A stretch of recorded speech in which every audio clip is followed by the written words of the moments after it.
Welcome soldiers, this is Winch here. In this video I want to talk about this weapon specifically, the SKS, the spam rifle from hell, your worst nightmare. 333 rounds per minute, 3 bullet kill, recoils manageable. I'm running this with an angle grip and a heavy barrel and actually a higher magnification scope here. But right off the bat you're going to see some pretty intimidating gameplay with this weapon as I clean up through about 3 guys here right off the bat and move on to more. This weapon's hungry. I mean, it just chews through enemies at even close to medium range and even long range. It's very impressive, and what I want to surmise with this weapon, and now that I'm using it more, is that to me really it has to be arguably the best DMR in the game. When you compare it to like a weapon I've used primarily, I've used like the SKS SV. You know, that weapon does slightly more damage, but it's really insignificant because it's still a 3-bullet kill. But you can just spam this weapon so much quicker. The suppressive fire of this weapon is so much greater, and you know, arguably it's quite, you know, technically it's not quite as accurate, but practically it is. You're gonna pull off, I think, the same caliber of kills in terms of accuracy with this weapon as opposed to just about any other higher accuracy weapon. Now, headshots are just like an instant kill with this thing. It's still technically, you know, more one-shot kill to the head. I've been wrong on that in my early observations. Right there you can see me, I was wanting to go after that chopper pilot, but this player, you can see this player, I'll show him here in a moment. This guy just pwned me the whole match, and it was so rage-inducing because he was a complete noob. He was just in the right place at the right time, running with this try-hard carbification Ace 52 setup. I know you guys light me up and don't like it when I state that kind of stuff, but really, the gun does 34 damage, guys, and a carbine shouldn't be doing more damage than a light machine gun, you know, like the M240 Bravo. You know, kind of like the UMP argument too. I just don't like weapons that do that kind of damage and have an obscene amount of range and accuracy. So here's this player again. He's in here. What is his name? Smuglig or something like that. Anyway, so I go back here after this guy, and I know he's in there. I get a hit marker on him. I throw a flashbang, and look what the flashbang does. It just like kicks up dust and fire. I don't know what's going on, but I can't see anything now. So there's all this. Now I actually just helped this guy out because there's like smoke in here, and I can't see him. And of course he's laying down prone in the corner. Yeah, there he is. He's already killed me 5 times in this match, and the match has just started. And trust me, it goes on and on between me and him. Just every time I bail out of a vehicle or just in a random place at a random time in this vast battlefield on this map, this guy kills me. I'm just like, how are you always where I am anyway? The rage was, it was epic on this match. The rage was, because it was just an epic match going back and forth, you know, battlefield at its finest. It was very close. At one point we're pushed back, completely captured. We have every objective captured, and I'll let you see what happens in the end because it was a nail biter. I mean, these are the matches that we really play for. And the topic I also want to touch on too is I produced a video and I deleted it because I produced this video stating that Battlefield 4 was fixed, the rubber banding is fixed. I didn't even know at the time that they had announced the new servers because they had not made the announcement yet. So I posted this video up stating that to me the game was fixed because it played for a day and a half. It had 0 rubber banding on, even on the famous maps like Lane King Dam and High End Resort. And so to me the game was fixed. It was great. You know, it didn't matter which server I was playing on. And here I am throwing flashbangs again at this player. It's a great tactic. I mean, when you got guys nestled in here, grenades don't always kill these guys, but 3 flashbangs or 2 flashbangs will certainly disorient them, and you can clean them up relatively easily. And I apologize again for the teabagging. I'm working on it. I'm working to reduce that. But here again, bail out of a chopper, just a random point on the battlefield. I shoot my gun once, and look who's waiting for me here in a moment. So, I mean, just amazing.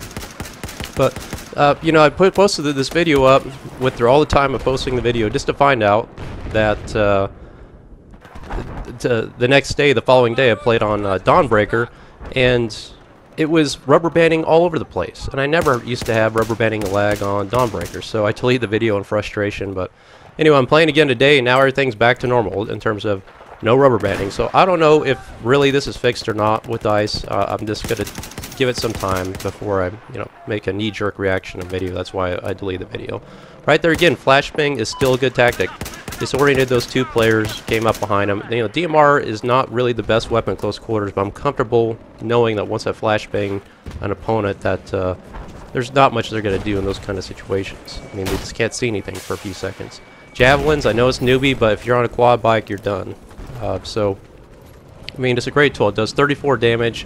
A lot of times you can shoot 2 at a time before a player has a chance to even do an active countermeasure or something like that.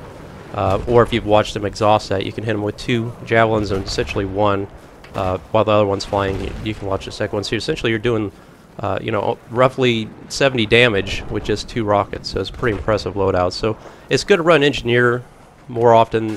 That's why I think, I mean, I'm really not too keen on this idea of Engineers having access to DMRs, but that's just how it is. But on this map, I mean, you just got to have some range. Right here's a good example this weapon can do. I mean, just chewing through two players simultaneously, headshots. This weapon is a headshot magnet. It's got a good amount of recoil, just enough. I kind of call it the Goldilocks of recoil. There's my buddy again. Every time, I think he kills me like 9 times altogether when it's said and done this match. Just amazing how one player can just manage to pull that off and the randomness of the encounters on the battlefield. But you know, I guess that's what good players do. They know where the hot zones are. They know what the points are contested are. And on this map, I mean, it's in terms of conquest strategy. When you're losing, you got to be aggressive. You just can't sit back and think, "Oh, I'm just gonna snipe and sit back and see what happens." No, you got to get out there. You got to get past the trench warfare, get beyond their lines, and capture position behind where the team's trying to push you, because that's always the objective of conquest. Right here, again, the spam ability of this weapon. That guy took cover. Now he's gonna peek the corner. It's a good peek tactic, recon guy, but it don't matter. This weapon just puts you down. Is very, very accurate, especially with a heavy barrel. Whether or not the heavy barrel is the best loadout on this weapon, I will see. I'm playing with it more, but all in all, I just had to get out here and state that this weapon is quickly becoming my favorite TMR weapon. Look at this again. The level of frustration. Something hits me. I bail out just in time, and look who we run into right as I run up this hill. I'm trying to pull off a knife on him. Of course, it fails. One shot from the Ace 52. There's kill number 8 from my boy. Shout out to you. I mean, just amazing to me that that can happen. So here again, look at this predicament. I mean, they have practically every objective. We finally just got our gimme point back, Alpha. So I'm like, we have got to get beyond these lines. Push up here. I'm trying to get this anywhere I can. Again, watch out your javelin bait on these quads. But you know, you gotta know when to gamble and push beyond the lines, because at this point you're desperate. You're desperate to get something going. You can push up here to Delta. This is the keystone position on this map because it gives you the attack chopper. Attack choppers are game changers. Right there, I saw the quad go by. I know there's an enemy going around.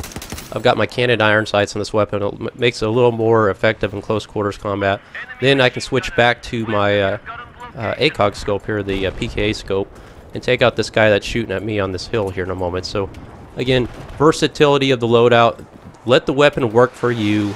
And I really think that these scopes, people just don't like them on their weapons, but really, I mean, it's an effective counter to or, you know, range is a hindrance to all of us, and with the red dot sight, I personally just can't pull off long range shots. If I can't see the player, if I can't see where my bullets are going, if I can't make those corrections, to me the weapon, it becomes much less effective. And look at this. I mean, this is what's going on in this match. I mean, I'm trying to get the position. Some guy just suicides, bails out of a jet. You know, he bails out of the jet. The jet hits me, only in Battlefield, right? So now I respawn the position, and I see the pilot here, and I pay him respect. I mean, just unbelievable, this match. I mean, you should have, I mean, if I were to do a live comm, boy, I mean, it would have been dangerous on this match, because I was livid mad. I mean, but it wasn't that I was mad, it was just that I was engrossed in the gameplay. I mean, it was very challenging. My team was kind of lackluster. I'm not really working with anybody, but again, I'm trying to be the tip of the spear. I'm trying to go on the offensive. I'm trying to play the objective. And when you do, when you're getting these kind of matches, and if you can pull it off, it's just incredibly rewarding. And you know, games like this just make you really appreciate Battlefield 4. I mean, I know it's taken a lot of criticism. I know maybe many of you have moved on from the game, and I don't blame you. The technical problems have been a nightmare, but to me, I feel like now with these servers, when the frequency of you getting in a good server is now increased dramatically. Maybe I don't know if they have not replaced all the servers. Right here, switch my FM57. Great sidearm. Easily my favorite sidearm now. But when you get in a good server, it happens more often now with the higher performance servers. To me, the game feels fixed. It really does. I've come full circle now with Battlefield. At first, I was in denial.